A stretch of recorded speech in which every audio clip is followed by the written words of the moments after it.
बिस्मिल्लाहिर्रहमानिर्रहीम, अस्सलाम वालेकुम। मैं हूं करामत मुगल और मेरे साथ हैं बिशार राजा साहब, जर्नलिस्ट हैं, सुप्रीम कोर्ट कवर करते हैं, मेरे कोलीग हैं अभियान न्यूज़ में। सर, पीटीआई धांधली पर पूरे मुल्क में सबूत इकट्ठे करके 100 बंदे को जमा किया। मैरियट में उन्होंने प्रेस कॉन्फ्रेंस की, मीडिया और इंटरनेशनल मीडिया को दिखाया कि हमारे पास ये सबूत हैं। उसके बाद इलेक्शन कमीशन गए, हाई कोर्ट गए, लेकिन कहीं सुनवाई नहीं हुई।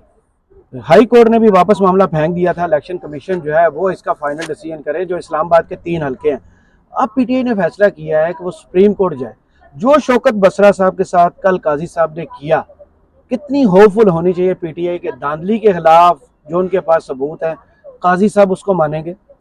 बिस्मिल्लाहिर्रहमानिर्रहीम। बहुत शुक्रिया मुगल साहब, बड़ा ज़बरदस्त आपने ये क्वेश्चन रेज किया है। बुनियादी तौर पर पाकिस्तान तहरीक इंसाफ के वकला वो सुप्रीम कोर्ट में जा रहे हैं और पिटिशन दायर करने जा रहे हैं धांधली के खिलाफ। मेरे ख्याल में ये 184(3) के तहत जाएंगे, जो बुनियादी इंसानी हकूक की बात जहाँ आती है उसके तहत ये दायर करेंगे। वो तो सो मोटो है, वो नहीं, आईनी 184(3) में प्रैक्टिस में आईनी हकूक उसका वो जो है ना वो देती है, उसके तहत ये जाएंगे, पिटिशन दायर करेंगे। लेकिन मुझे जो लग रहा है ना, जिस तरह कल जो हमारे चीफ जस्टिस साहब हैं, अगर उनके माजी के ट्रैक रिकॉर्ड को देखा जाए, जब से वो चीफ जस्टिस बने, तो जब इस तरह की कोई पिटिशन सुप्रीम कोर्ट में दायर की जाए तो वो हमेशा कहते हैं कि आप पहले मुतलका फोरम पर जाएं, वहां से रुजू करें, उसके बाद फिर हमारे पास आए। वो कहेंगे कि आप मुतलका फोरम कौन सा है, इलेक्शन कमीशन ऑफ पाकिस्तान है, वहां जाए, वहां से जो फैसला होगा उसके खिलाफ फिर आप चले जाए हाई कोर्ट में, हाई कोर्ट से फिर जो फैसला होगा उसके बाद फिर हमारे पास आए। ये तो एक लंबी ट्रक की बत्ती वाली बात हो जाती है ना, अगर ये मामला हुआ।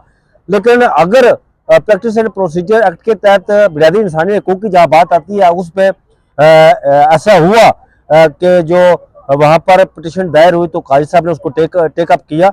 लेकिन आपको याद होगा कि मेरे ख्याल में इसी के साथ वो पाकिस्तान तहरीक इंसाफ अगर ये प्रे लेती है अपनी उस दरख्वास्त में कि जब बल्ले वाला फैसला दिया गया था तो उस वक्त काजी साहब ने ये कहा था कि अगर आप इंतखाब अली जफर ने ये दलाइल दिए थे, आखिरी वो 4 से 5 सेकंड 10 सेकंड का क्लिप अगर उठाकर देखें तो उन्होंने ये कहा था कि अगर हम जीत जाते हैं, 2/3 अक्सरियत भी ले लेते हैं, तो हमारी जो मखसूस नशिस्तें हैं वो ज़ाया हो जाएंगी। तो फिर काजी साहब ने यह कहा था कि यह कभी मफरूजा है, लेकिन अगर ये हकीकत में बदल गया तो उसके बाद आप हमारे पास आएंगे, जब पिटिशन दायर करेंगे तो हम उस मामले को इत्तेहाद कौंसिल ने जमा करा दी ना मखसूस नशीद, अभी तक इलेक्शन कमीशन उसमें इजलास बुला रहा है और आईनी उसमें देख रहा है, जिसमें गुंजाइश नहीं है। नहीं, वो तो सही है, वो गुंजाइश नहीं है, लेकिन मैं सुप्रीम कोर्ट की बात कर रहा हूँ कि उस वक्त काजी साहब ने कहा था कि आप अगर हमारे पास ये पिटिशन दायर करेंगे तो हम इस मामले को देख लेंगे। और मुझे लग रहा है कि अगर वो उसके साथ लेकर चले उसको, तो फिर ये धांधली और ये मखसूस नशिस्तों वाला मामला वो उसको काजी साहब टेकअप करेंगे। लेकिन इससे पहले करेंगे,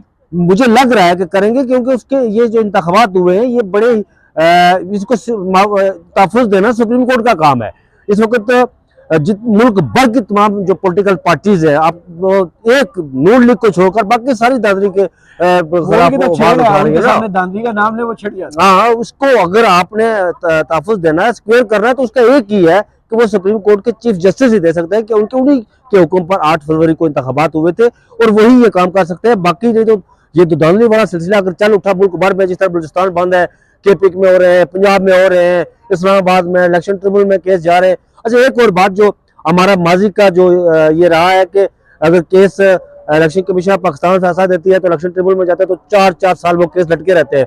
सुप्रीम कोर्ट को चाहिए इस मामले में कि वो टाइम बाइंड कर दे के इलेक्शन ट्रिब्यूनल के लिए कि आपने इतने अरसे में 1 माह या 2 माह में ये फैसला दे देना है। ऐसा ना हो कि वो 4 साल बैठे रहे, जिस तरह ख्वाजा साद रफीक स्टे पर बैठे रहे, या कासिम सूरी बैठे रहे, या दूसरे लोग बैठे रहे।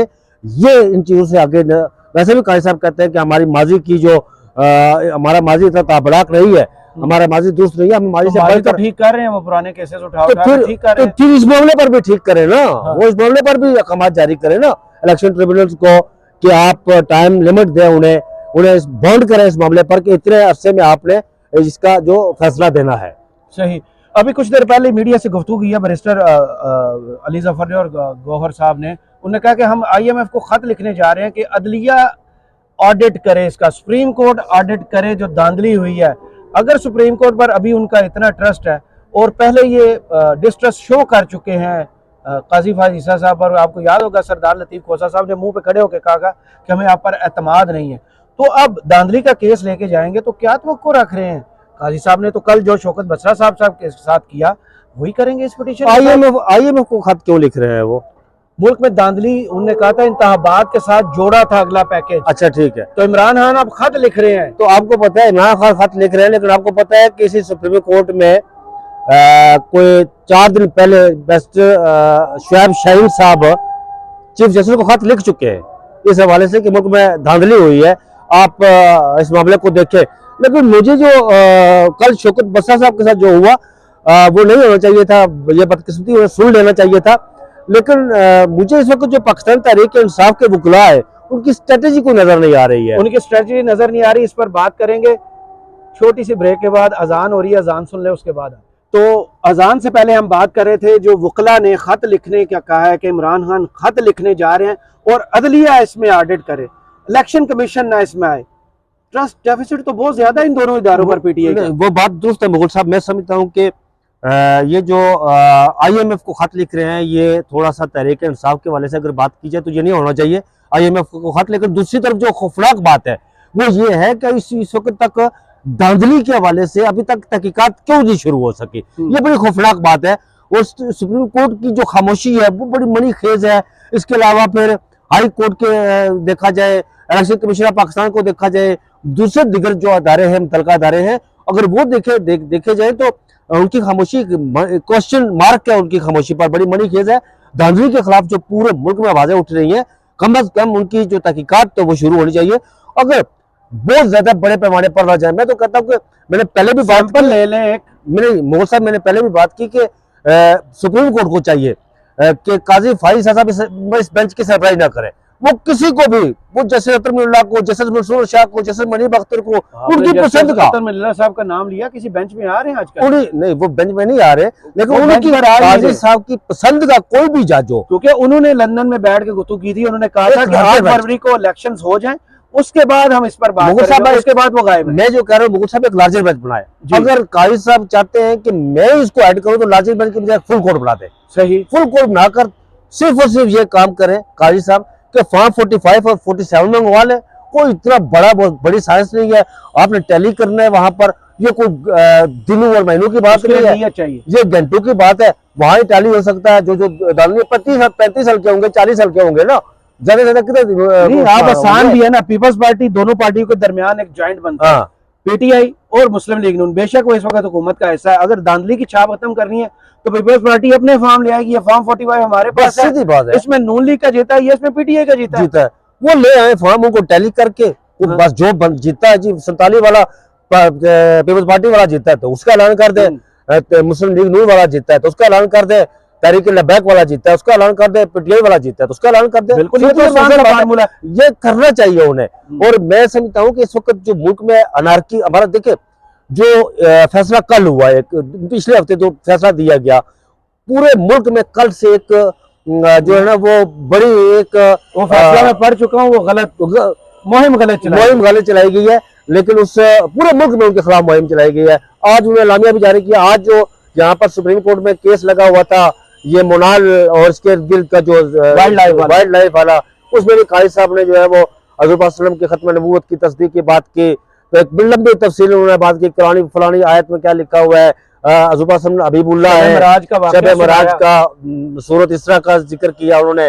फिर वो कहा कि हज़रत इब्राहीम अलैहिस्सलाम ने हज़रत वसल्लम को कहा था कि आप मोहम्मद को है। बाकी ये सारी बातें क्योंकि यहाँ हम मजहब पर वैसे तो वीडियोस नहीं करते, ना ही किसी के ईमान को जज करते हैं, लेकिन काजी साहब का फैसला जो हमने पढ़ा है उसमें जो सोशल मीडिया में चल रहा है वो चीजें बिल्कुल नहीं है, जिसकी वजह से सुप्रीम कोर्ट को आज वजाहत पेश करना पड़ी। लेकिन अलामिया में मुगल साहब एक बड़ी अच्छी बात है कि उन्होंने अलामिया जारी किया। अलामिया में उन्होंने ये भी कहा, काजी साहब के फैसलों से हमें इत्तलाफ है, लेकिन अलामिया जो सुप्रीम कोर्ट से तौर पर इतनी बड़ी बात नहीं करते, उसके लिए तहकीक नहीं करते हम। लेकिन अलामिया जो उनके सुप्रीम कोर्ट की तरफ से आया अभी, उसमें ये कहा गया कि आप बहसियत शहरी जब एक पब्लिकली वो हो जाता है फैसला तो आप उस पर तनकीद कर सकते हैं। ये अलामिया में कहा गया, ये बड़ी खुशहाल बात है और अच्छी बात है, उस पर तनकीद करनी भी चाहिए, ये नहीं कि नहीं। लेकिन जो जहाँ पर बात फैसले में तबलीग का जिक्र नहीं जो प्रोपेगेंडा किया गया कि किसी को भी पाकिस्तान में तबलीग करने की खुली आज़ादी है, ये उसमें जिक्र नहीं है फैसले में। ये उसमें, लेकिन उन्होंने आइन पाकिस्तान की कुछ दफात का जिक्र किया, हाँ 20 का, कि उसमें ये 20 का सारा जिक्र किया। नाज़रीन अगर आप वो चाहें तो वो आइन 20 का वो उठा के पढ़ ले, देख ले कि मजहबी जो हमारे यहाँ अक़लीती जमातें हैं उन्हें अपने मजहब के मुताबिक आइन जो हुकूक देता है वही उस पर बात है। आबादत, बिल्कुल ये नहीं होना चाहिए। ऐसी बात है कि हमारा यहाँ पर जो अक़लीती है वो गैर मुस्लिम है, उनके उतने हकूक है जितने हमारे हकूक है। राजा बशारत साहब जो हमने माजी में देखा कि इमरान खान साहब के खिलाफ एक प्रेस कॉन्फ्रेंस की गई पीटीवी पर। सर ये आज मैं मुझे एक मिनट शरीफी की प्रेस कॉन्फ्रेंस में बात कर रहा हूं, मैं इमरान खान साहब के हवाले से बात कर रहा हूँ, मैं उसी पर बात कर रहा हूँ ना सर। थोड़ा सा आप सुन लें तो आपको मैं सुनूंगा। पीटीवी पर नशर की गई थी, जावेद लतीफ साहब और मरियम औरंगजेब साहबा ने प्रेस कॉन्फ्रेंस की थी मजहब के अंसर पर, जिसकी वजह से बाद में कहते हैं कि इमरान खान साहब पर 3 नवंबर को हमला हुआ और उनकी जान लेने की कोशिश की गई।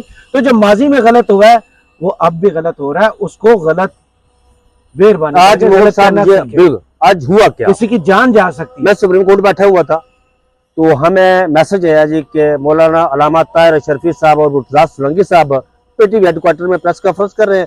सुप्रीम कोर्ट के रिपोर्टर और कानून से रिलेटेड जितने भी रिपोर्टर है वो तशरीफ लाए। मैं और सोहेल रशीद साहब जो मेरे दोस्त है वो चले गए समा न्यूज के, हम चले गए वहां पे। तो जब प्रेस कॉन्फ्रेंस हुई तो मैंने कहा कि आप पीटीवी की अगर वो उठाकर देखे, उसमें मैंने रोला बड़ा डाला, उसमें मैं इत्तेफाक से वो वीडियो क्लिप नहीं बन सका, लेकिन पीटीवी पर होगा। जब प्रेस कॉन्फ्रेंस खत्म हुई तो मैंने मुर्तज़ा सोलंकी को और अल्लामा ताहिर शरफी को कहा कि आप सवाल ले लें। आप सवाल क्यों नहीं लेते?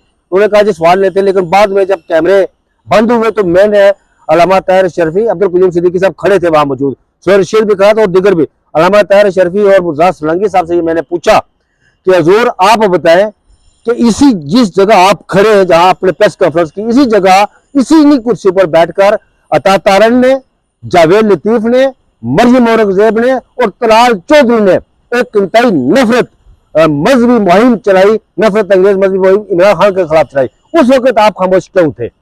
फिर आपने यही प्लेटफॉर्म यूज किया, तो यही प्लेटफॉर्म होना नहीं चाहिए। फिर देखे मैंने एक और बात की कि इंतखाबात से कबल 2-4 दिन की पहले बात है यार, पीटीवी पर चल रहा था कि क्या आप ऐसे शख्स को वोट देने जा रहे हैं जो मुसलमान ही नहीं है।